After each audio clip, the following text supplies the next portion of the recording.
قتل کر دیا۔ انا للہ و انا الیہ راجعون۔ میں واقعے کو بہت مختصر سے عرض کر رہا ہوں۔ دوسرے دن آپ کی شہادت کے بعد جو کوفہ کے حالات ہوئے وہ بہت خطرناک حالات، سب ابن زیاد کے ہو گئے، سب یزید کے ہو گئے۔ پھر امام حسین کو خبر دینے والا کوئی نہیں تھا۔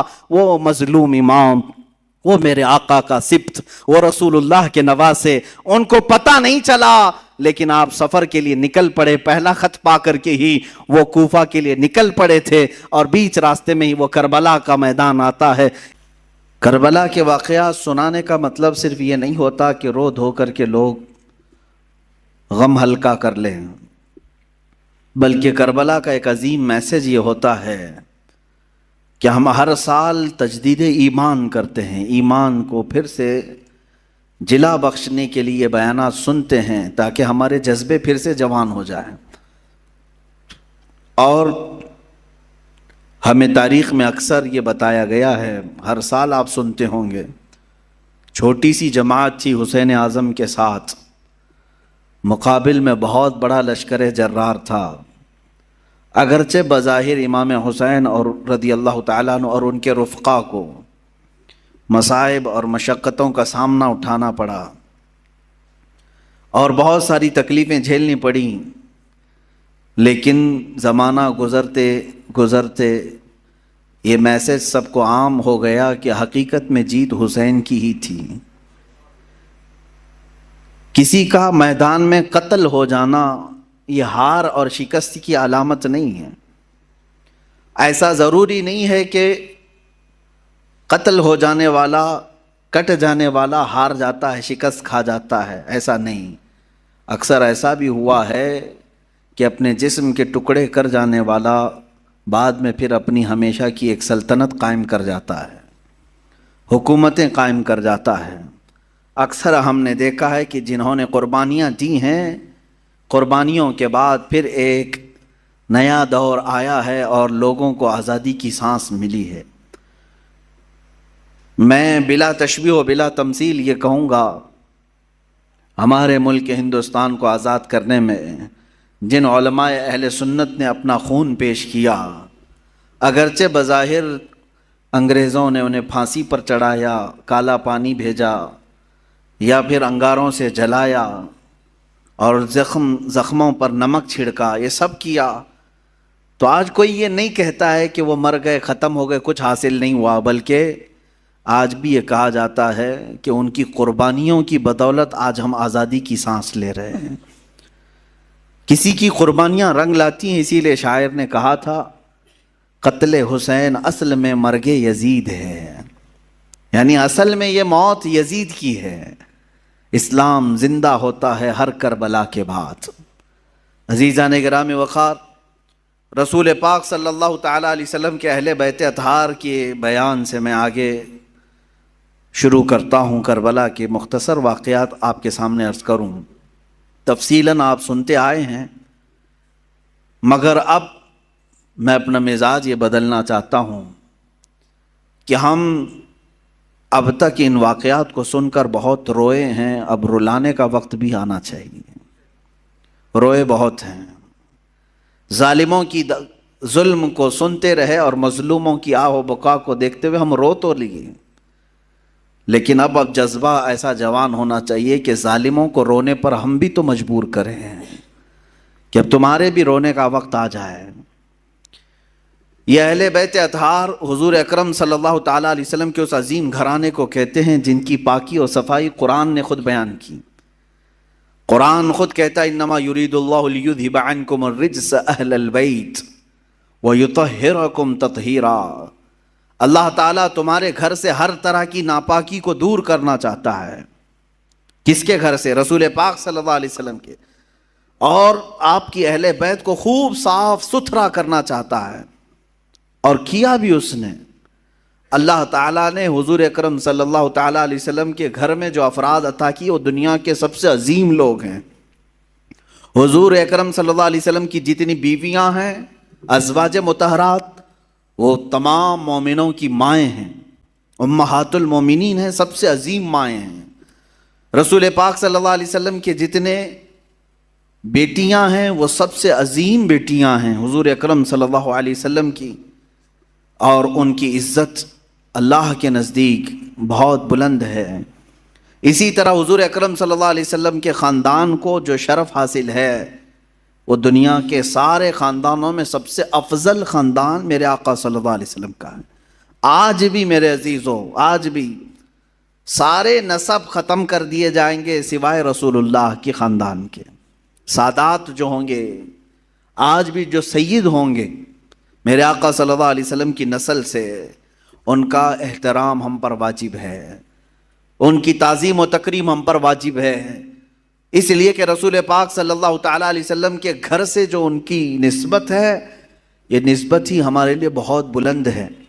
قرآن پاک کی آیت ہے قُلْ لَا أَسْأَلُكُمْ عَلَيْهِ أَجْرًا إِلَّا الْمَوَدَّةَ فِي الْقُرْبَى، اے محبوب آپ فرما دیں اپنے غلاموں سے کہ میں تم سے کوئی اجرت نہیں مانگتا۔ رسول پاک صلی اللہ علیہ وسلم نے ہم سے کوئی معاوضہ مانگا ہے؟ حضور اکرم صلی اللہ علیہ وسلم کی بدولت ہمیں ساری نعمتیں ملی ہیں، ان کے صدقے میں سب کچھ ملا ہے، بدلے میں حضور نے کچھ مانگا ہم سے؟ قرآن خود یہ کہہ رہا ہے کہ اے رسول آپ فرما دیں کہ میں تم سے کوئی چیز نہیں مانگتا، بدلے میں کوئی چیز نہیں طلب کرتا، مگر اتنا کہ تم میرے اہل بیت سے محبت کرو۔ الا المودۃ فی القربا، رشتہ داروں سے، حضور اکرم صلی اللہ علیہ وسلم کے گھر والوں سے محبت کرنا، اس کو تو رسول کریم صلی اللہ تعالیٰ علیہ وسلم نے بھی اظہار فرمایا۔ ایک حدیث ملتی ہے من مات علی حب آل محمد مات شہیدا، جو حضور کی آل کی محبت میں، حضور کے گھر والوں کی محبت میں انتقال کر گیا دنیا میں، اسے شہادت کا مقام عطا کیا جاتا ہے۔ اہل بیت کی محبت شہادت کے مقام کو پہنچاتی ہے۔ عزیزان گرامی، رسول پاک صلی اللہ علیہ وسلم کی اہل بیت میں کون ہیں؟ مفسرین نے الگ الگ رائے اگرچہ رکھی ہیں، لیکن زیادہ طور پر مشہور حضور اکرم صلی اللہ تعالیٰ علیہ وسلم کے اہل بیت میں آپ کی بیٹیاں، آپ کی ازواج مطہرات، یہ سب اہل بیت میں ہیں۔ ان میں سے بھی اخص جو خاص اہل بیت ہیں وہ سیدہ کائنات فاطمۃ الزہرا رضی اللہ تعالیٰ عنہا، مولا علی کرم اللہ وجہہ الکریم، اور آپ کی اولاد حسنین کریمین رضوان اللہ تعالیٰ علیہم اجمعین، یہ سب اہل بیت میں سے ہیں۔ بلکہ ان کی اولاد جو بھی قیامت تک ہوگی وہ رسول پاک صلی اللہ علیہ وسلم کی اہل بیت میں سے ہوں گے۔ نبی کونین صلی اللہ تعالیٰ علیہ وسلم کی اہل بیت، ان کی عزت، ان کا احترام ہمارے لیے ضروری قرار دیا گیا، اور جو حضور کی آل سے بغض رکھتا ہے، ہلکی عداوت بھی رکھتا ہے، دشمنی رکھتا ہے، اس کا خاتمہ برا ہوگا۔ الا ان مثل اہل بیتی کمثل سفینۃ نوح من رکبها نجا ومن تخلف عنها ہلک۔ رسول پاک صلی اللہ علیہ وسلم ارشاد فرماتے ہیں آگاہ ہو جاؤ، میرے اہل بیت کی مثال نوح علیہ السلام کی کشتی کی طرح ہے۔ نوح علیہ السلام کے زمانے میں سیلاب آیا، طوفان آیا، اور اس وقت اگر کوئی نجات پایا تھا تو کون؟ صرف نوح علیہ السلام کی کشتی میں جو سوار ہوا، باقی سب ہلاک ہو گئے۔ پوری دنیا میں یہ پانی بھرا تھا، سب ہلاک و برباد ہوئے، سوائے اس کشتی کے سواروں کے کوئی نہیں بچا۔ تو اللہ کے حبیب صلی اللہ علیہ وسلم فرماتے ہیں میرے گھر والے، میرے اہل بیت نوح علیہ السلام کی کشتی کی طرح ہیں، جو انہیں تھام لیا وہ نجات پا گیا، جو ان سے دور ہوا وہ ہلاک ہو جائے گا۔ اہل بیت سے جو نفرت کیا یا ان سے دوری اختیار کیا وہ ہلاک ہو جائے گا۔ عزیزان گرامی وقار، یقیناً اہل بیت ہمارے لیے سر کا تاج ہیں، لیکن ساتھ میں ہمیں رسول پاک صلی اللہ علیہ وسلم نے اپنے صحابہ کی محبت بھی سکھائی۔ حضور اکرم صلی اللہ علیہ وسلم کا یہ فرمان عالی شان ہے، اصحابی کالنجوم بأیہم اقتدیتم اہتدیتم، میرے صحابہ ستاروں کی مانند ہیں، تم جس کی بھی پیروی کرو گے ہدایت پا جاؤ گے۔ یہ میں کیوں آج عرض کر رہا ہوں؟ اہل بیت کا تذکرہ ہونا چاہیے، لیکن ساتھ میں نے صحابہ کا بھی ذکر کیا۔ وجہ یہ ہے میرے عزیزو کہ کچھ جماعتیں ایسی ہوں گی جو صحابہ سے نفرت کریں گی، حضور پاک صلی اللہ علیہ وسلم کے صحابہ کو کافر کہیں گی، مرتد کہیں گی، باغی کہیں گی، اور کچھ جماعتیں ایسی ہوں گی جو اہل بیت کو گالیاں دیں گی۔ صحابہ کی محبت تو دکھائیں گی لیکن اہل بیت کو گالیاں دیں گی۔ حضرت فاطمہ کو کہتے ہیں وہ بغاوت کرنے والی ہیں، حضرت امام حسین کے بارے میں کہتے ہیں انہوں نے یزید کے خلاف بغاوت کیا۔ یہ دونوں جماعتیں گمراہ ہیں جو اہل بیت کی نفرت پالتی ہیں یا صحابہ کی نفرت پالتے ہیں. یہ دونوں جماعتیں ہیں گمراہ ہیں. ان میں درمیانی جماعت وہ ہے جس کو مسلک اعلی حضرت اہل سنت و جماعت کہتے ہیں. اہل سنت و جماعت یہ ہمارا درمیانی مسلک ہے. درمیانی کہ ہم کیا کہتے ہیں جس کو امام اہل سنت فاضل بریلوی نے یوں ارشاد فرمایا، اہل سنت کا ہے بیڑا پار اصحاب حضور، نجم ہے اور ناؤ ہے اطرت رسول اللہ کی. یہ اس شعر میں نجم کا نام آیا ہے، ناؤ کا نام آیا ہے. نجم کہتے ہیں تارے کو، نجم کس کو کہتے ہیں؟ ستارے کو. اور ناؤ کشتی کو کہتے ہیں. اعلیٰ حضرت فرماتے ہیں ہمارا بیڑا تو پار ہے الحمدللہ. صحابہ کو حضور نے کیا فرمایا؟ میرے صحابہ ستاروں کی طرح ہیں. اہل بیت کو کیا کہا حضور نے؟ کشتی کی طرح ہے. اعلیٰ حضرت فرماتے ہیں ہمارے پاس تارے بھی ہیں اور کشتی بھی ہے. ہاں، تارے رات کے وقت اندھیرا ہو جائے تو پہلے کے زمانے میں تاروں سے ہی راستہ طے کیا جاتا تھا. آج بھی یہ تارے اور کشتی کا کیا ملاپ ہے میں آپ کو بتاؤں. اتنی ٹیکنالوجی ترقی کر گئی، پھر بھی جانتے ہیں آپ جو شپ آج سمندروں میں چلتی ہیں، جو جہاز بڑی بڑی جہاز ہیں سمندروں میں چلتی ہیں، سمندر میں وہ راستہ کہاں سے؟ کوئی روڈ بنا ہوا ہے؟ کوئی ٹریک بنی ہوئی ہے؟ کیسے وہ چلتی ہیں؟ برابر رخ کیسے لیتی ہیں؟ پورے جہاز کو، پوری کشتی کو ستاروں پر چلایا جاتا ہے. آج بھی ستاروں پر راستے طے کیے جاتے ہیں. اب ٹیکنالوجی اتنی آ گئی اور روڈ اتنے بن گئے کہ کوئی اب راستہ تلاش کرنے کے لیے تارے دیکھتا ہی نہیں. پہلے کے لوگ سفر کرنے کے لیے بھی تارے دیکھتے تھے. ہر تارے کا ایک سمت ہوتا تھا، اس طرف یمن ہے، اس طرف شام ہے، اس طرف عراق ہے. وہ راستے اسی طرح سے طے کرتے تھے. اسی لیے یہ دو چیزوں کا ملاپ بیان کیا گیا. سمندر میں اگر کشتی ہے تو تاروں سے اپنا راستہ طے کرتی ہے. میرے عزیزو، ہم یہ کہتے ہیں کہ صرف تارے دیکھ کر کے چلیں اور سمندر میں چلنا چاہے تو بھی ممکن نہیں ہے، اور صرف کشتی پر بیٹھ جائیں تارے نہ دیکھیں تو بھی ممکن نہیں ہے. اسی لیے اعلیٰ حضرت نے فرمایا اہل سنت کا ہے بیڑا پار اصحاب حضور، نجم ہے اور ناؤ ہے اطرت رسول اللہ کی. اللہ کے رسول کی عطا کردہ دونوں نعمتیں ہمارے پاس ہیں. ہم صحابہ کی بھی عزت کرتے ہیں اور اہل بیت اطہار کی بھی عزت کرتے ہیں.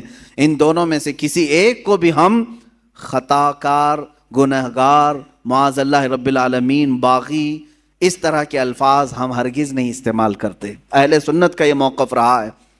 اب میں اہل بیت اطہار کے متعلق عرض کروں، اس میں خاص طور پر رسول پاک صلی اللہ تعالیٰ علیہ وسلم کے گھر والوں میں حسنین کریمین رضی اللہ تعالیٰ عنہما، ان کی قدر کیا تھی، ان کی عزت کیا تھی. صحابہ بھی حضور پاک صلی اللہ علیہ وسلم کے زمانے میں، حالانکہ ان کی عمر بہت کم تھی. حضرت امام حسین حضور پاک صلی اللہ علیہ وسلم کے انتقال کے وقت صرف 6 سال کے تھے. 6 سال کے تھے. حضرت حسن مجتبیٰ رضی اللہ تعالیٰ عنہ 7 سال کے تھے. بس یہ 6 اور 7 سال کی عمر تھی جب حضور کی وفات ہوئی. لیکن اتنے بچپن میں بھی صحابہ کرام کا حال یہ تھا کہ یہ اتنا ادب کرتے تھے کہ نماز کے عالم میں کبھی کبھار حضور پاک صلی اللہ علیہ وسلم امامت فرما رہے ہوتے اور یہ دونوں شہزادے پہلی صف میں آ جاتے ہیں یا مصلی کے پاس آ جاتے ہیں، آگے پیچھے چلتے ہیں تو عام بچوں کی طرح انہیں ہٹایا نہیں جاتا تھا. ان کو نہ پہلی صف سے کوئی پیچھے کرنے والا ہوتا، نہ کوئی ادھر سے ادھر کرتا. میرے عزیز و دوسروں کے بچے آئیں تو ہم ادھر ادھر کر دیں، لیکن رسول اللہ کے شہزادوں کو صف کے آگے رکھ کر کے بھی صحابہ نماز پڑھتے تھے. اس لیے کہ ان صحابہ کو معلوم تھا کہ نماز ہماری اس وقت تک کمپلیٹ نہیں ہوگی جب تک نبی اور آل نبی پر درود نہ بھیجیں. ہاں، تحیات میں بیٹھنے کے بعد تو پڑھنا ہی پڑے گا نا، اللہم صلی علی محمد وعلی آل سیدنا محمد. ہم تو کہتے ہیں اے اللہ درود بھیج محمد صلی اللہ علیہ وسلم پر اور ان کی آل پر. تو صحابہ کی نمازیں کیسی ہوتی ہوں گی جب نماز میں تحیات پر بیٹھ کر کے یہ پڑھتے ہوں گے اے اللہ نبی پر تو درود بھیج، تو مصلی پر نبی کو دیکھ رہے ہوں گے، اور جب آل محمد پر درود بھیجتے ہوں ان شہزادوں کو پہلی صف میں دیکھ رہے ہوتے ہوں. ان صحابہ کی نمازیں کیسی ہوتی ہوں گی. بہرحال حسنین کریمین رضوان اللہ تعالیٰ علیہما، اللہ تعالیٰ نے ان کو رسول پاک صلی اللہ تعالیٰ علیہ وسلم کے گھر میں اس طرح سے ودیعت فرمایا کہ ان کا نام بھی جنتی نام رکھا گیا. حسن اور حسین میرے آقا نے فرمایا اسما من الجنتی، یہ جنت کے ناموں میں سے ہے، جنت کے ناموں میں سے ہے. اور میرے آقا صلی اللہ علیہ وسلم اکثر امام حسین کو سونگھتے تھے. چومنا الگ چیز ہے نا، بچوں کو ہم بوسہ دیتے ہیں، چومتے ہیں. حضرت امام حسین کو حضور پاک صلی اللہ علیہ وسلم سونگھتے تھے. چومنا بھی ہوتا ہے، میرے آقا صلی اللہ علیہ وسلم سے چومنا بھی، بوسہ لینا بھی ثابت ہے، لیکن اکثر آپ ان کی گردن کے پاس اور ان کے چہرے کے پاس سونگھتے تھے. اور میرے آقا صلی اللہ علیہ وسلم فرماتے ہیں ہما ریحانتی فی الجنہ، یہ دونوں میرے لیے جنت کے ریحان پھولوں میں سے ہیں. جنت کے جس طرح ریحان پھول ہیں، اللہ تعالیٰ نے حسن و حسین رضی اللہ تعالیٰ عنہما کو جنت کے پھولوں کی طرح خوشبودار بنایا تھا. اندازہ کرو میرے عزیزو، جن شہزادوں کی خوشبو خود سید الانبیاء سونگھ رہے ہو، تو کیا اہل بیت میں خوشبو نہیں ہوتی ہے؟ کیا رسول اللہ کے خاندان میں خوشبو نہیں ہوتی؟ یہاں پر مجھے وہ بات یاد آتی ہے، کسی نے مجھ سے کہا تھا کچھ سال پہلے، میں نے ایک واقعہ بیان کیا تھا، اعلیٰ حضرت امام احمد رضا خان فاضل بریلوی رضی اللہ تعالیٰ عنہ کے اہل بیت کا ادب کرنے کا ایک واقعہ مشہور ہے، جس کو ایک صاحب نے اعتراض کر کے کہا تھا کہ ایسا کیسا انہوں نے سونگھ لیا. سنیے، بریلی شریف میں پالکی چلتی تھی. پالکی اسٹیشن سے گھر جانا ہو، کہیں پر بھی جانا ہو، تو 4 لوگ جو ہے ایک چھوٹی سی پالکی اٹھاتے تھے. جیسے اب رکشہ ہے، پہلے وہ لوگ مزدور اٹھا کر کے لے جاتے تھے، عام تھا. یہ مکہ میں بھی موجود تھا، طواف کرانے کے لیے پالکیاں ہوتی تھی، حبشی لوگ اٹھاتے تھے. بریلی میں امام اہل سنت فاضل بریلوی نے یہ کرائے کے پالکی والوں کو بلایا. اس میں 3 لوگ تھے یا 4 لوگ تھے یا جتنے بھی تھے، پالکی اٹھانے والوں نے کرایہ طے کیا، اٹھا لیا. تھوڑی دیر کے بعد اعلیٰ حضرت فاضل بریلوی رضی اللہ تعالیٰ عنہ کہنے لگے روک دو روک دو. روکا گیا، اتر گئے، کہا کہ تم میں سے کوئی سید زادہ ہے؟ پالکی اٹھانے والوں میں سے کوئی سید زادہ ہے؟ تو لوگوں نے کہا میاں تمہیں تو کرائے سے مطلب ہے، کرایہ دو اور چلو آگے، پیسے دو اور اپنا، یہ کیا ہے، سید ہے، پٹھان ہے، کوئی بھی تو اٹھائے.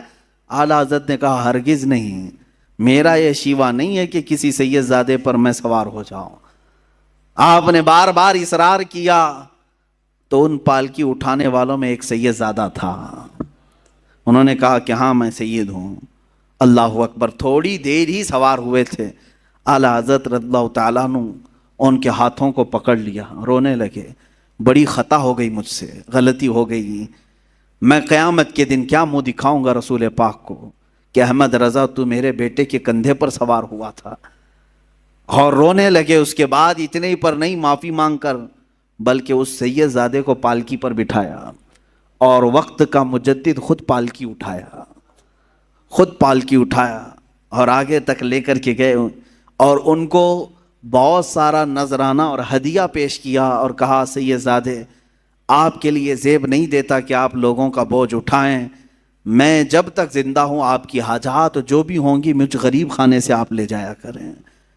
آپ کا ہی در دولت ہے، آپ کے آقا، آپ کے نانا کا دیا ہوا ہے. اس سید زادے کو اس کام سے ہمیشہ کے لیے دور کر دیا. یہ امام اہل سنت فاضل بریلوی رضی اللہ تعالیٰ عنہ کا مشہور واقعہ ہے، بیان بھی کیا جاتا ہے. کسی صاحب نے ہم سے کہا تھا کہ ایسا کیسے ان کو آ گئی تھی خوشبو، تو ہم نے یہی کہا کہ ان کی طرح عشق پیدا کرو، خوشبو آ ہی جائے گی. پیدا کرو جو گلاب کو سونگھے تو بھی کہے لب پھول، دہن پھول، زکن پھول، بدن پھول. واللہ جو مل جائے میرے گل کا پسینہ، مانگے نہ کبھی عطر نہ پھر چاہے دلہن پھول. کیا بات رضا اس چمنستان کرم کی، زہرا ہے کلی جس میں حسین و حسن پھول. یہ بریلی کا امام ہی تو کہتا ہے جس کی زندگی عشق میں ڈوبی ہوئی ہے، جس جگہ پر بھی دیکھیں یہ اعلیٰ حضرت کے نغمے، کیا یہ عشق نہیں پیدا کرتے؟ آج 100 سال کے بعد بھی سننے والے جھوم جاتے ہیں. اس بریلی کے تاجدار کے سینے میں عشق کتنا رہا ہوگا، جو ہمیشہ اس زمانے میں لوگ میرے آقا کی ناپ رہے تھے کتنا ہے، کیا کیا ہے، کیسے کیسے ہیں حضور کے بارے میں. اس وقت اس امام نے پکار کر کہا تھا سرور کہوں کہ مالک و مولا کہوں تجھے، باغ خلیل کا گل زیبا کہوں تجھے، حیران ہوں میرے شاہ میں کیا کیا کہوں تجھے. یہ کس نے کہا تھا؟ امام زمن، امام اعلیٰ، امام اہل سنت نے کہا تھا ان کی طرح محبت اور عشق پیدا کرو، اس نبی کی آل کی خوشبو بھی تمہیں خود آئے گی، آئے گی۔ ہاں بدبو رکھے ہو اور دل میں بغض اور کڑھن ہو تو پھر یہ تمام اعتراضات بھی تمہارے دل سے سینے سے نکل کر کے زبان پر آتے رہیں گے۔ بہرحال عزیزان گرامی، رسول پاک صلی اللہ تعالیٰ علیہ وسلم حسنین کریمین کو سونگھا کرتے تھے اور کہا کرتے تھے، فرمایا کرتے کہ یہ جنت کے پھولوں میں سے کچھ پھول ہیں جو اللہ تعالیٰ نے مجھے عطا کیا، برا ہو ان ظالموں کا جنہوں نے جنت کے ان پھولوں کو بھی نوچ دیا اور انہیں بکھیر دیا۔ اسی کو اعلیٰ حضرت نے اپنے سلام میں کہا تھا، کتنے بکھرے ہوئے ہیں مدینے کے پھول، یا کربلا تیری قسمت پہ لاکھوں سلام۔ کربلا کے میدان پر سلام بھیجتے ہوئے اعلیٰ حضرت نے یوں کہا تھا کہ یہاں بکھرے ہوئے ہیں، یہ مدینے کے پھول ہیں، جس جگہ دیکھو رسول اللہ کا کوئی نہ کوئی شہزادہ نظر آتا ہے۔ اس زمین کو بھی اعلیٰ حضرت نے سلام پیش کیا تھا۔ عزیزان گرامی وقار، رسول پاک صلی اللہ تعالیٰ علیہ وسلم کا گھرانہ یقین جانیں اللہ تعالیٰ کی بارگاہ میں معزز گھرانہ ہے۔ حضرت عمر ابن خطاب رضی اللہ تعالیٰ عنہ امیر المومنین ہیں، جن کی نیکیاں اللہ کی بارگاہ میں بہت زیادہ ہیں، اور جن کے بارے میں خود میرے آقا نے فرمایا میرے بعد اگر کوئی نبی ہوتا تو وہ عمر ہوتے، اتنی ساری فضیلتیں ان کے پاس ہیں۔ لیکن مدینے میں ایک وقت ایسا آیا کہ قحط آ گیا، بارش نہیں آ رہی تھی، لوگ سوکھا پڑ گیا تو پریشان ہو گئے، سب امیر المومنین کے پاس آئے۔ جانتے ہو امیر المومنین عمر ابن خطاب رضی اللہ تعالیٰ عنہ، جن کو اللہ تعالیٰ نے بہت سارے انعامات سے نوازا، وہ زاہد بھی ہیں، متقی بھی ہیں، پرہیزگار بھی ہیں، رسول پاک صلی اللہ علیہ وسلم کے خلیفہ بھی ہیں، سب ہیں۔ دعا کے لیے خود ہاتھ اٹھا دیتے نہیں، بلکہ سارے لوگوں کو میدان میں جمع کیا، اور پھر اس کے بعد حضرت عباس رضی اللہ تعالیٰ عنہ کو گھر سے بلایا، جو رسول پاک صلی اللہ علیہ وسلم کے چچا تھے، اور بیچ میدان میں آ کر کے حضرت عباس کا ہاتھ پکڑا اور عرض کیا، اے اللہ تیرے نبی کے رشتہ دار کا ہاتھ میرے ہاتھ میں ہے، میں بارش تجھ سے مانگتا ہوں، تو میری بات کو رد نہ فرما۔ مدینے والے روایت بیان کرتے ہیں حضرت عمر نے ابھی ہاتھ چھوڑا بھی نہیں تھا کہ مدینے میں بارش شروع ہو چکی تھی۔ اہل بیت کے وسیلے سے دعا کی جائے اللہ قبول فرماتا ہے۔ عزیزان گرامی وقار، رسول پاک صلی اللہ تعالیٰ علیہ وسلم کا گھرانہ آج بھی جو سادات ہیں ان کا احترام کیا جائے، ان کا ادب کیا جائے، عام لوگوں کی طرح ان کے ساتھ برتاؤ نہ کریں۔ رسول پاک صلی اللہ تعالیٰ علیہ وسلم کے گھر کے نسبتوں کا خیال ضرور رکھا جائے۔ جانتے ہیں کتنی بڑی وعید بھی آئی ہے جو ان کے ساتھ برا کرتا ہے۔ ایک خاتون، بڑی کتابوں میں لکھا ہوا ایک خاتون جو رسول پاک صلی اللہ علیہ وسلم کے خاندان سے تھیں، وہ بڑی پریشان ہو گئیں، ان کے شوہر کا انتقال ہو گیا، بچوں کو لے کر کے چھوٹی چھوٹی بچیاں تھیں، ایک شہر میں آئیں۔ شہر میں ایک بہت بڑے رئیس تھے، وہ مسلمان، اس کے گھر آئی، اس سے کہا کہ میں نے اپنی بچیوں کو مسجد میں ٹھہرایا ہے اور میں رسول پاک صلی اللہ علیہ وسلم کے خاندان سے ہوں، میں حضور کی آل میں سے ہوں، میری کچھ مدد کر دو میری بچیوں کے لیے۔ اس رئیس زادے نے، اس امیر زادے نے کہا اچھا اب مانگنے کا طریقہ ایسا بھی آ گیا، تم اگر آل رسول ہو تو کوئی ثبوت دے دو، کوئی پروف دے دو، تم حضور کی آل میں سے کہتی ہو اپنے آپ کو، کیا ثبوت ہے تمہارے پاس؟ وہ خاتون وہاں سے چلی گئی، اس کے پاس سے مدد کی کوئی امید نہیں تھی تو چلی گئی۔ اسی وقت وہ شام میں گزر رہی تھی، بھوک کی شدت تھی، ایک ایسے بوڑھے شخص کو دیکھا جس کے ارد گرد بہت سارے لوگ جمع تھے، پوچھا کون ہے؟ کہا یہ شہر کا ایک مجوسی ہے، آگ کا پجاری ہے، لیکن لوگوں کو دیتا بہت ہے، بانٹتا رہتا ہے۔ یہ خاتون وہاں گئی اور اس سے کہا، اپنا معاملہ بھی بتایا کہ میں حالات کی ماری ہوئی ہوں، پریشان ہوں، میری بچیاں مسجد میں ہیں اور میرا گھر سب ختم ہو چکا ہے۔ تو اس مجوسی شخص نے اتنا سنا تو فوراً اپنے گھر سے عورتوں کو بلوا کر کے کہا، جاؤ اس خاتون کی بچیاں جو مسجد میں ٹھہری ہیں عزت سے انہیں لے آؤ، اپنے گھر میں مہمان بناؤ، اور یہ خاتون کہتی ہے کہ یہ محمد صلی اللہ علیہ وسلم کی آل میں سے، ان کی عزت ہونی چاہیے۔ وہ تھا مسلمان نہیں تھا، عزت کیا، گھر میں ٹھہرایا اور خاتون کو اپنے گھر مہمان بنایا، ان کی خاطر تواضع کی۔ اب سنیں، رات ہو گئی، رات کے وقت یہ جو رئیس زادہ تھا، امیر زادہ تھا، جو مسلمان تھا، اس نے خواب میں دیکھا قیامت کا منظر قائم ہے، حساب کتاب ہو رہا ہے، اور اسی وقت رسول پاک صلی اللہ علیہ وسلم تشریف لایا ہے۔ تو یہ رئیس زادہ فوراً حضور کی بارگاہ میں حاضر ہوا کہ آقا میری شفاعت فرمائیں۔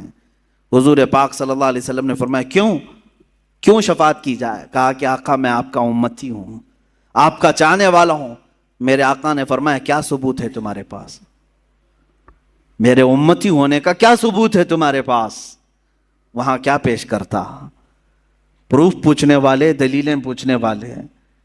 حضور پاک صلی اللہ تعالی علیہ وسلم نے جب یہ ارشاد فرمایا تو وہ لاجواب ہوا اور رونے لگا کہ آقا مجھ سے آپ اعراض نہ فرمائیں، مجھ سے آپ ناراض نہ ہوں۔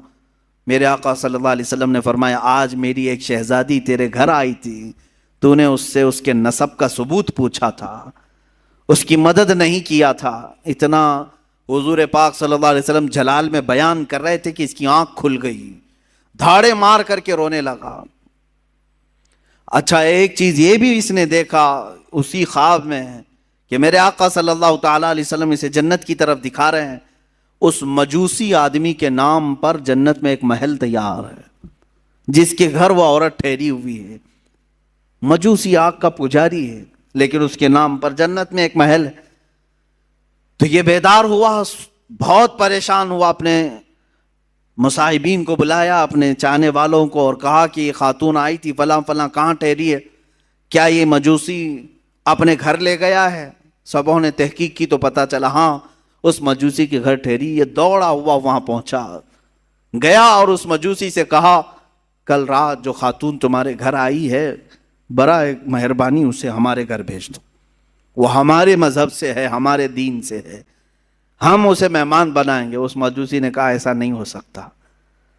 اس رئیس زادے نے کہا 1000 درہم میں تجھے تحفے میں دیتا ہوں، قبول کر لے۔ اس مجوسی نے کہا اس کا 10 گنا بھی دو تو میں اس مہمان کو تمہارے حوالے نہیں کروں گا۔ اس مجوسی نے اتنا اصرار کیا تو یہ پوچھنے لگا آخر اس عورت میں کیا ہے؟ کہا جو تو خواب دیکھ کر آیا ہے وہ سچ خواب دیکھ کے آیا ہے۔ کل جب وہ خاتون ہمارے گھر آئی، ہم رات کے وقت سوئے تھے، خواب میں رسول پاک صلی اللہ علیہ وسلم تشریف لائے، مجھے اور میرے پورے گھر والوں کو میرے آقا نے خود کلمہ پڑھایا۔ ہم اب مجوسی نہیں ہیں، ہم اہل ایمان میں سے ہیں۔ رسول پاک صلی اللہ علیہ وسلم نے ان کی آل میں سے ان کی ایک شہزادی کی عزت پر اتنا بڑا انعام دیا کہ ہمیں دائرہ ایمان میں لایا، اور پھر میرے آقا نے اشارہ کر کے بتایا کہ اے فلاں کل تو اٹھے گا تو جنت میں مولا تیرے لیے فلاں محل تیار رکھے گا۔ میرے آقا کی یہ بشارت میں نے سنی اور تجھے پھٹکارتے ہوئے بھی میں نے خواب میں سنا، تو نے جو دیکھا وہ سچ دیکھا ہے۔ عزیزان گرامی وقار وہ روتے گڑ گڑاتے واپس چلا آیا۔ زندگی کی کوئی اگر کمائی تھی تو اس نے سوچا کہ سب لگا کر کے حاصل کر لوں، مگر اہل بیت کا احترام نہ کرنے کی وجہ سے ساری اس کی کمائی، ساری عبادتیں ایک طرف رہ گئی، اور آگ کا پجاری بازی لے گیا صرف اہل بیت کی عزت اور احترام کرنے کی وجہ سے۔ آج میں اس واقعے سے اتنا ضرور عرض کروں گا کہ اہل بیت میں سے جو کوئی بھی ہوں، وہ اگر خستہ حال نظر آتے ہیں، اگر پٹے پرانے کپڑوں میں ہیں، وہ حالات اور گردش حالات کے پیش نظر ان کی کمائی اور ان کے فلاں چیزوں پر اگر کوئی اثر پڑ بھی گیا ہو تو میرے عزیزو ہرگز یہ مت سمجھنا کہ یہ بکھرے ہوئے لوگ ہیں، ٹوٹے ہوئے لوگ ہیں، نہیں، بلکہ رسول اللہ سے اگر ان کا رشتہ ہے تو وہ ہمارے سروں کے تاج ہیں۔ وہ چاہے جس کونے میں بیٹھے ہوں، یہ ضروری نہیں کہ سید ہو تو بہت اعلیٰ قسم کے محل میں رہتا ہو، بہت اعلیٰ قسم کے لباس پہنتا ہو، بہت اعلیٰ قسم کی گاڑیوں میں چلتا ہو، ضروری نہیں۔ کبھی سید زیادہ غریب بھی ہو سکتا ہے، وہ فقر و فاقہ کو پسند کرنے والا سید زیادہ بھی ہو سکتا ہے۔ لہٰذا اس بات کا ہمیشہ خیال رکھا جائے کہ سید زادوں کا احترام ملحوظ نظر رہے، ورنہ ہمارا یہ کمایا ہوا عبادتوں کا خزانہ بھی ضائع ہو سکتا ہے۔ اب آئیں، یہ تو بعد میں آنے والے اہل بیت کے احترام اور عزت کی باتیں ہیں، ان کے متعلق یہ واقعات ہیں، لیکن خود رسول پاک کے جو شہزادے ہیں، میرے آقا صلی اللہ علیہ وسلم نے جن کی پرورش خود کی ہے، جن کے بوسے خود میرے آقا نے لیے، وہ حسن مجتبی اور حسین اعظم رضی اللہ تعالیٰ عنہما، ان کی کتنی عزت اور ان کا کتنا احترام ہونا چاہیے۔ میرے آقا صلی اللہ علیہ وسلم دونوں شہزادوں کو کندھوں پر سوار کر کے مدینے لے جایا کرتے تھے۔ اکثر باہر جاتے تو دونوں شہزادے کندھوں پر سوار ہوتے۔ ایک صحابی نے ایک مرتبہ یہ دیکھ کر مسکرائے اور کہا، اے شہزادوں، کیا تمہاری قسمت ہے کہ سواری پائی بھی تو کیسی سواری پائی، کیسی سواری پائی؟ کائنات کا آقا و مولا رسول پاک صلی اللہ علیہ وسلم کے کندھے تمہیں میسر ہیں۔ اتنی تعریف پر میرے آقا صلی اللہ علیہ وسلم یوں نہیں فرماتے کہ تم صحیح کہہ رہے ہو، بلکہ میرے آقا یوں فرماتے، یہ کیوں نہیں کہتے کہ سوار بھی کتنے اچھے ہیں؟ سواری کی تم نے تعریف کی تو سوار کی بھی تعریف کرو کہ وہ بھی جنتی جوانوں کے سردار ہیں۔ میرے عزیزو، میرے آقا صلی اللہ علیہ وسلم نے فرمایا، من احب حسینا، جس نے حسین سے محبت کیا اس نے مجھ سے محبت کیا۔ اور میرے آقا صلی اللہ علیہ وسلم کی ایک حدیث یہ بھی ہے کہ انا من الحسین و حسین منی و انا من حسین، حسین مجھ سے ہے اور میں حسین سے ہوں۔ یہ کیسی بات ہے؟ حسین مجھ سے ہیں اور میں حسین سے ہوں۔ ایک جملہ تو اس میں سمجھ میں آتا ہے، حسین مجھ سے ہیں۔ حضور نے فرمایا یقیناً اولاد باپ سے ہی ہوتی ہے، اولاد اس کے دادا نانا سے ہی ہوتی ہے۔ میرے آقا صلی اللہ علیہ وسلم کا یہ فرمان سب کو معلوم ہوگا۔ حضور نے فرمایا حسین مجھ سے ہیں۔ یقیناً حضرت فاطمہ حضور کی بیٹی ہیں اور حضرت امام حسین حضرت فاطمہ کے لخت جگر ہیں، تو حسین حضور سے ہیں۔ لیکن جو دوسرا جملہ ہے، میرے آقا نے فرمایا میں حسین سے ہوں، یہ کیسے؟ میں حسین سے ہوں؟ بھلا کوئی نانا اپنے نواسے سے ہو سکتا ہے؟ لیکن میرے آقا نے فرمایا، ہم محدثین اس کی تشریح میں فرماتے ہیں حسین مجھ سے ہیں کا مطلب یہ ہے کہ اولاد کے اعتبار سے حسین رسول سے ہی ہیں، اور حضور نے جو فرمایا میں حسین سے ہوں، اس کا مطلب ہے کہ میرا پورا دین حسین سے چلنا ہے۔ اسی کی تشریح کرتے ہوئے امام الہند سلطان الاولیاء غریب نواز نے فرمایا تھا، شاہ است حسین بادشاہ است حسین، دین است حسین دین پناہ است حسین، سرداد نداد دست در دست یزید، حقا کے بنائے لا الہ است حسین۔ فرماتے ہیں معین الدین حسن چشتی غریب نواز اپنے ہی دادا اور اپنے ہی نانا کی شان میں امام حسین شاہ ہیں، شاہ نہیں بلکہ بادشاہ ہیں۔ شاہ میں اور بادشاہ میں فرق سمجھ میں آتا ہے؟ ویسے تو سب لوگ کہتے ہوں گے فلاں شاہ ہے فلاں بادشاہ ہے، دونوں میں فرق ہے۔ شاہ جو ہے سلطان کو کہتے ہیں، اور بادشاہ کنگ میکر کو کہتے ہیں، جو بادشاہ بناتا ہے، جو شاہ بناتا ہے اس کو بادشاہ کہا جاتا ہے۔ اور دین است حسین دین پناہ است حسین، حسین پورے دین کا نام ہے، حسین دین کی حفاظت کرنے والے کا نام ہے۔ اپنا سر دے دیا، ہاتھ یزید کے ہاتھ میں نہیں دیا۔ حق تو یہ ہے کہ لا الہ کی جڑ کا نام حسین ہے۔ اب سمجھ میں آیا حضور حسین سے کیسے ہے؟ حضور حسین سے کیسے ہیں؟ رسول پاک صلی اللہ علیہ وسلم کا دین حسین سے ہے۔ جو حسین پاک سے نفرت کیا، بغاوت کیا، وہ دین سے نکلنے والوں میں سے ہے، خارج ہونے والوں میں سے ہے، میرے آقا صلی اللہ علیہ وسلم کو ایذا دینے والوں میں سے ہے۔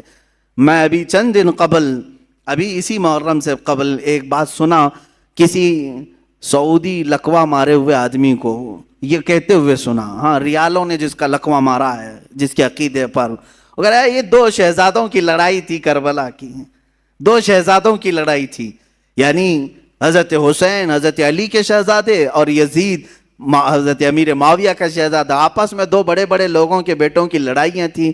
اس بیوقوف کو معلوم کہاں ہے، کہاں کس کو شہزادہ کر رہا ہے، کس کو شہزادہ کہہ رہا ہے۔ ہاں حسین ابن علی رضی اللہ تعالیٰ یقیناً شہزادہ رسول ہیں، لیکن یزید کو شہزادہ کہا جائے گا؟ پلید ہے، جس کے نام کے ساتھ ہم پلید کا لفظ استعمال کرتے ہیں۔ یہ شہزادوں کی لڑائیاں نہیں تھی، حق و باطل کی لڑائی تھی، حق و باطل کی لڑائی تھی، اور نہ ہی دو خاندانوں کی لڑائی تھی، اور نہ ہی یہ سیاست کا معاملہ تھا جیسے آج کچھ لوگ یہ بھی پیش کرنا چاہتے ہیں۔ جیسے پہلے یہ جوکر نائک کہتا تھا کہ یہ سیاست کا معاملہ تھا، یہ سیاسی معاملات تھے جس کی وجہ سے یہ لڑائیاں ہو گئی۔ ان کو ایسا لگتا ہے کہ سیاست اس وقت ایسی ہی تھی جیسے الیکشن کے لیے، ووٹنگ کے لیے جگہ جگہ گھومنا پڑے۔ ارے حسین اعظم ہے، حسین اعظم ہے، رسول اللہ کے نواسے ہیں۔ اللہ تعالیٰ نے ان کو اتنی طاقت و قوت عطا کی تھی، وہ چاہتے تو پوری دنیا پر اپنی حکمرانی قائم کر لیتے. انہوں نے میرے آقا کے فقر و فاقے کو پسند کیا. اگر ان کو حکومت ہی پیاری تھی اور سیاست ہی کرنا تھا تو اپنے باپ کے انتقال کے بعد فوراً کھڑے ہو جاتے. حضرت امیر معاویہ 20 سال تک خلیفہ رہے، تب تک امام حسین نے نہیں مطالبہ کیا. اگر ان کو یہی سب شوق تھا بادشاہت کا، سیاست کا، تو وہ تو حضرت علی کے بیٹے تھے. خلافت حضرت علی کے بعد ختم ہو رہی تھی تو وہ دعویٰ کر سکتے تھے کہ میرے باپ کی خلافت اب مجھے آئے. نہیں دعویٰ کیا کبھی. یہاں سے بات سمجھ میں آتی ہے 20 سال کے بعد اگر وہ مدینے سے اٹھ رہے ہیں تو صرف اس بات پر اٹھ رہے ہیں کہ نبی کونین کے دین پر کوئی غدار اور فاسق و فاجر کرسی نہ بچھا سکے. اور آج تک میرے عزیزوں اس کا اثر دیکھنے کو ملتا ہے. حسین اعظم کا ایک مرتبہ کھڑا ہو جانا اس زمانے میں، اس کا اثر آج تک دکھتا ہے. مجھے بتاؤ کس مسجد کے امام کو آپ چور رکھتے ہیں؟ چور ڈکیت ہو، لفنگا ہو، اناڑی ہو، ٹپوری ہو، جس طرح کا بھی ہو، اسے امام بناتے ہیں آپ؟ کیوں نہیں بناتے؟ بزنس تو کرتے ہیں، سب کچھ کرتے ہیں ایسے لوگوں کے ساتھ، لیکن مصلے پر آپ ہر چیز دیکھتے ہیں. داڑھی پوری ہے کہ نہیں، کپڑے صحیح ہے کہ نہیں، داغ تو نہیں لگے اس کو. ہاں، اور اگر یہ امام کہیں ادھر ادھر کس سے مل رہا ہے کس سے نہیں مل رہا ہے یہ تک آپ نظر رکھتے ہیں. اچھی بات ہے، نظر رکھتے ہیں، ٹھیک ہے. امام کے پیچھے پڑے رہتے ہیں، کیوں؟ اس کی وجہ یہی ہے کہ آپ اپنا امام ویسا ہی دیکھنا چاہتے ہیں جیسے امام حسین نے تصور دیا ہے. ہم حسینی ہیں الحمدللہ. بھائی یزید کو آپ نے امام تسلیم اسی لیے نہیں کیا کہ اگر رسول اللہ کے نواسے نے اس وقت اس کو امیر المومنین کہہ دیا ہوتا تو پھر قیامت تک آنے والے سب لوگ یہ دلیل بناتے رسول اللہ کے نواسے نے جب ایک فاسق و فاجر کو امام بنایا تھا تو ہماری مسجدوں کا امام چور ہو جائے تو کیا فرق پڑتا ہے؟ لوگ دلیل بنا سکتے. امام علی مقام نے قیامت تک آنے والوں کے لیے ایک ایسا مشعل پیدا کیا، ایک ایسی روشنی بنائی کہ اسی کے بل بوتے آج تک ہم چل رہے ہیں. عزیزان گرامی، حسنین کریمین رضوان اللہ تعالی علیہما حضور پاک صلی اللہ تعالی علیہ وسلم کی گود میں کھیلنے والے، یہاں تک کہ اکثر حضور کا جبہ مبارکہ کافی کشادہ ہوتا، کبھی پہن کے آتے ہیں. تو صحابہ روایت کرتے ہیں کہ کبھی کبھار حضور اکرم صلی اللہ علیہ وسلم اپنے جبے کے اندر کوئی چیز چھپا کر کے آتے تو ہم دیکھتے کوئی قیمتی چیز چھپا کر آئے ٹھنڈیوں کے دنوں میں، لیکن وہ قیمتی چیز وہی شہزادے ہوتے تھے، حضور کے جبے میں چھپے ہوئے ہوتے ہیں. حضرت حسن مجتبیٰ اور حسین اعظم رضی اللہ تعالیٰ. آپ اندازہ کریں صحابہ اکرام حضور صلی اللہ علیہ وسلم کی ایک جھلک دیکھنے کے لیے بے قرار رہتے، صحابہ حضور کے مہر نبوت کو دیکھنے کے لیے بے قرار رہتے، حضور اکرم صلی اللہ علیہ وسلم کے بوسے لینے کے لیے بے قرار رہتے. ان شہزادوں کی عظمت اور ان کی قسمت کو دیکھیں کہ ہمیشہ حضور کے جسم مبارکہ سے لگے ہوئے ہوتے تھے، یہاں تک کہ سجدے میں میرے آقا جائیں تو اس پر سوار بھی ہو جاتے تھے. میرے آقا ان کو ہٹاتے نہیں تھے، لمبا سجدہ کر لیتے لیکن ان شہزادوں کو گرنے نہیں دیتے تھے. یہ ان شہزادوں کی تربیت ہے. ایک دن حضرت فاطمہ بے قرار تھیں، بچے نظر نہیں آ رہے ہیں. حضور پاک صلی اللہ علیہ وسلم گھر میں آئے، پوچھا بچے کہاں ہیں؟ حضرت فاطمہ کہتی ہے میں کب سے ڈھونڈ رہی ہوں، بچے نہیں مل رہے ہیں، چھوٹے چھوٹے تھے. رسول پاک صلی اللہ تعالی علیہ وسلم ڈھونڈنے کے لیے بھیجے تو دیکھتے ہیں مدینہ مسجد نبوی کے تھوڑا سا دور ایک درخت کے نیچے دونوں بچے بیٹھے ہوئے ہیں، کھیل رہے ہیں، لیکن جبرائیل امین دونوں پر سایہ کیے ہوئے ہیں. ہاں، فرشتے سایہ کیے ہوئے رہتے ہیں. اور یہی حسنین کریمین ہیں. حضور پاک صلی اللہ علیہ وسلم گھر میں ان کو خود کھلایا کرتے تھے. بچوں کے ساتھ اگر کھیلنا حضور کا ثابت ہے تو ان شہزادوں کے ساتھ ہے. کشتی لڑا رہے ہوتے حضور پاک صلی اللہ علیہ وسلم، حضرت حسن اور حسین کی کشتی لڑا رہے ہیں. ہوتا ہے گھروں میں دو بچوں کی کشتی لگاتے ہیں تو حضور صلی اللہ علیہ وسلم کس کی سائیڈ لے رہے تھے؟ حضرت امام حسن کی سائیڈ لے رہے تھے. وہ بڑے تھے اور حضرت حسن کو کہتے تھے حسن تم حسین کو یہاں سے پکڑو، ادھر سے پکڑو، ادھر سے پکڑو، جیسے ہم بچوں کو کشتی لڑواتے ہیں. میرے آقا صلی اللہ علیہ وسلم جب اس طرح کا مقابلہ کروا رہے تھے، حضرت فاطمہ گھر میں سے کہتی ہیں ابا جان یہ کیسی بات ہے، آپ بڑے کی سائیڈ لے رہے ہیں، حسن بڑے ہیں آپ ان کی سائیڈ لے رہے ہیں، حسین چھوٹا ہے۔ حضور پاک فرماتے ہیں فاطمہ تم نہیں دیکھتی حسین کی طرف سے جبرائیل ہیں، جبرائیل ان سے کہہ رہے ہیں کہ حسن کو یہاں سے پکڑو، حسن کو یہاں سے پکڑو۔ اللہ اللہ، یہ شہزادے وہ ہیں جن میں سے ایک کو سید الانبیاء سپورٹ کر رہا ہے، دوسرے کو سید الملائکہ سپورٹ کر رہا ہے۔ اور وہ گھرانہ کیسا جس کے بارے میں امام زمن کہتے ہیں بے اجازت ان کے گھر میں جبرائیل آتے نہیں، قدر والے جانتے ہیں عز و شان اہل بیت، یہ رسول اللہ کے گھر والوں کی، اور ان کو کبھی ناراض کرنا میرے آقا کو ہرگز پسند نہیں تھا۔ حضور پاک صلی اللہ تعالیٰ علیہ وسلم کبھی ان دونوں بچوں کو ناراض ہونے نہیں دینا چاہتے۔ اس سے آپ اندازہ لگا سکتے ہیں کہ امام حسین جب پیدا ہوئے ہیں اسی وقت میرے آقا صلی اللہ علیہ وسلم کے گھر میں حضرت ابراہیم کی ولادت ہوئی تھی، حضور کے اپنے بیٹے۔ بی بی ماریہ قبطیہ سے حضور کے بیٹے پیدا ہوئے، ان کی عمر 6 مہینے کی ہو گئی تھی، اور حضرت فاطمہ کے گھر میں امام حسین پیدا ہوئے۔ آگے پیچھے تھوڑی سی ایک وقت ایسا آیا کہ حضور اپنے بیٹے کو لے کر بیٹھے ہیں۔ بیٹا کتنا عزیز ہوتا ہے، بیٹا اپنا بیٹا۔ 2 بیٹے پہلے حضور کے انتقال کر چکے تھے، یہ تیسرے بیٹے تھے حضرت ابراہیم، اور حضرت فاطمہ کے بیٹے حسین دونوں کو چوم رہے تھے۔ جبرائیل آئے، کہا آقا اللہ تعالیٰ کی منشا یہ ہے کہ ان دونوں میں سے کسی ایک ہی کو آپ رکھ سکتے ہیں۔ اللہ اکبر، چنو تو کس کو چنو؟ ایک طرف بیٹا ہے اور ایک طرف نواسا ہے۔ میرے آقا صلی اللہ تعالیٰ علیہ وسلم نے دونوں کی طرف دیکھا اور جبرائیل سے کہا اے جبرائیل، حسین کو میں منتخب کرتا ہوں، اپنے بیٹے کو جس پر وار دیا، رسول پاک صلی اللہ علیہ وسلم نے اپنے بیٹے کو جن پر قربان کیا، اس حسین اعظم کا ہم تذکرہ کرنے چلے ہیں۔ میرے آقا صلی اللہ تعالیٰ علیہ وسلم نے جن کا حد درجے خیال کیا، نمازوں میں، گھروں میں اور ہر جگہ، یہاں تک کہ اگر میرے آقا صلی اللہ علیہ وسلم کسی گھر دعوت میں گئے، کھانا وہاں پر رکھا گیا ہے تو پہلے کوئی چیز منگواتے اور آدھا اس میں سے کر کے کہتے لے جاؤ فاطمہ کے گھر دے آؤ، ان کے گھر میں فاقہ ہے۔ اپنے شہزادوں کا خیال فرماتے، اپنے نواسوں کا خیال فرماتے۔ عزیزان گرامی، یہی وہ اہل بیت ہیں جن کی شان میں قرآن کی کئی آیتیں نازل ہوئیں۔ وَيُطْعِمُونَ الطَّعَامَ عَلَى حُبِّهِ مِسْكِينًا وَيَتِيمًا وَأَسِيرًا، یہ آیت ہے سورہ دہر کی 29ویں پارے میں۔ ہوا یہ تھا کہ حضرت فاطمہ کی کنیز فضہ، انہوں نے منت مانگی تھی، دونوں شہزادے بہت بیمار تھے کہ اگر یہ صحیح ہو جائیں تو ہم 3 روزے رکھیں گے، اگر یہ صحیح ہو گئے تو 3 روزے رکھیں گے۔ گھر والے بچے صحیح ہو گئے، روزہ رکھا سارے لوگوں نے مل کر، مولا علی کرم اللہ وجہہ الکریم، حضرت فاطمہ اور یہ کنیز فضہ اور 2 شہزادے ہیں۔